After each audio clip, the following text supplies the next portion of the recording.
Bismillahirrahmanirrahim. Assalamualaikum warahmatullahi wabarakatuh. Perkenalkan, nama saya Lala Aulia Anwar dari kelas manajemen A dengan NIM 210903501003. Video ini saya buat untuk memenuhi salah satu tugas mata kuliah saya, yaitu manajemen keuangan. Di sini saya akan membahas mengenai konsep dasar manajemen keuangan. Yang pertama ada tujuan perusahaan.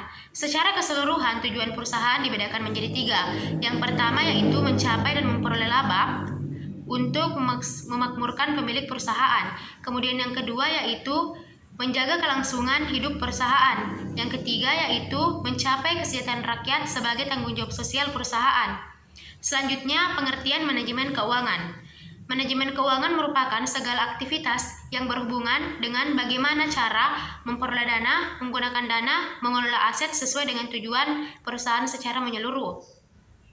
Dari pengertian tersebut dapat diambil kesimpulan bahwa ada 3 fungsi utama dalam manajemen keuangan. Yang pertama yaitu keputusan investasi, yang kedua keputusan pendanaan, yang ketiga keputusan pengelolaan aset atau aktiva. Yang pertama ada keputusan investasi, merupakan keputusan terhadap aktiva apa yang akan dikelola oleh perusahaan. Kemudian ada keputusan pendanaan yaitu menyangkut beberapa hal. Di antaranya yaitu pendapatan sumber dana yang akan dikelola oleh perusahaan untuk membiayai investasi. Kemudian sebagai struktur modal yang optimum. Kemudian yang ketiga ada keputusan pengelolaan aset, yaitu bagaimana seorang manajer mampu mengelola perusahaan dan mengelola aset untuk mencapai tujuan dari perusahaan tersebut. Kemudian selanjutnya yaitu sejarah perkembangan manajemen keuangan. Perkembangan manajemen keuangan baru dimulai pada awal abad ke-19. Pada tahun 1900-an, istilah manajemen keuangan sudah sering didengar karena dianggap sebagai ilmu yang terpisah dari bidang-bidang ilmu lainnya. Amerika Serikat menjadi negara pertama yang mengenal manajemen keuangan karena merupakan negara dengan industri yang cukup baik dan maju. Namun di sisi lain ketika Amerika Serikat menginginkan ekonominya meningkat, tetapi ternyata terjadi kelesuan ekonomi. Baru pada tahun 1940-an sampai awal tahun 1950-an, manajemen keuangan sudah mulai dipelajari oleh seluruh lapisan masyarakat di dunia. Tidak hanya mempelajari bagaimana cara memperoleh dana dan juga menggunakan dana, tetapi juga mempelajari bagaimana cara mengelola dana tersebut secara efektif dan juga efisien. Kemudian pada tahun 1960 sampai 1970-an, disitulah terjadi perkembangan manajemen keuangan dan juga terjadi pembaruan-pembaruan seperti di sisi hutang dan juga modal saham atau modal sendiri yang berada di sisi kanan laporan neraca. Kemudian pada tahun 1966 di situ perekonomian dunia mengalami inflasi sehingga pasar keuangan pun akhirnya menetapkan kebijakan yang lebih ketat dan juga tingkat biaya perolehan dana yang lebih tinggi. Kemudian baru pada tahun 1970-an hingga awal abad ke-21 perkembangan manajemen keuangan pun akhirnya berkembang secara pesat.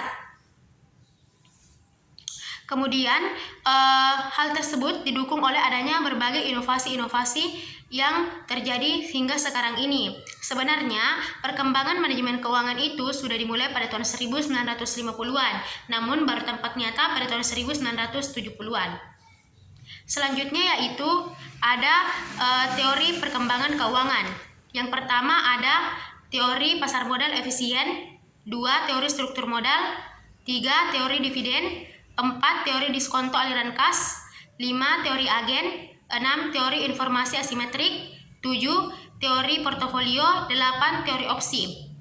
Kemudian ada tujuan manajemen keuangan. Yang pertama, tujuan manajemen keuangan yaitu sebagai fungsi manajemen keuangan yang berhubungan dengan keputusan investasi, pendanaan termasuk kebijakan dividen dan juga pengelolaan aset.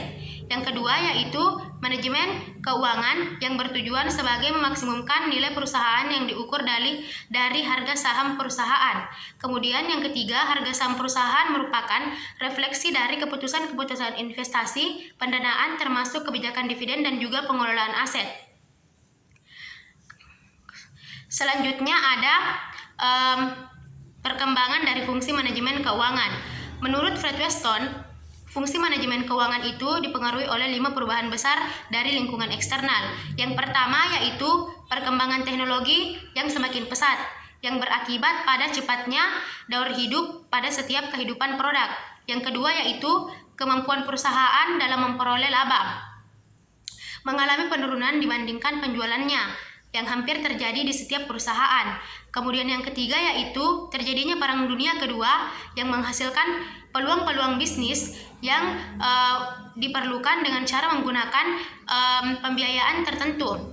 Sehingga di sini manajemen keuangan berkembang secara pesat dan terus-menerus. Keempat yaitu banyaknya perusahaan berskala besar yang memerlukan pengelolaan keuangan yang spesifik. Kemudian adanya institusionalisasi aliran terhadap tabungan dan investasi yang memerlukan seorang profesional yang ahli dalam bidang investasi. Selanjutnya yang terakhir ada sumber dana perusahaan. Sumber dana perusahaan dibedakan menjadi dua. Yang pertama adalah sumber dana internal, merupakan sumber dana yang berasal dari dalam perusahaan tersebut. Sumber dana internal ini bisa berasal dari laba ditahan dan juga depresiasi atau penyusutan. Kemudian sumber dana eksternal merupakan sumber dana yang berasal dari luar perusahaan, yang dibedakan menjadi hutang, bisa hutang jangka panjang maupun hutang jangka pendek. Kemudian ada juga modal sendiri yang berupa saham. Mungkin itu saja yang sempat saya sampaikan mengenai materi konsep dasar manajemen keuangan. Kurang lebihnya mohon dimaafkan. Wabillahi taufiq wal hidayah. Wassalamualaikum warahmatullahi wabarakatuh.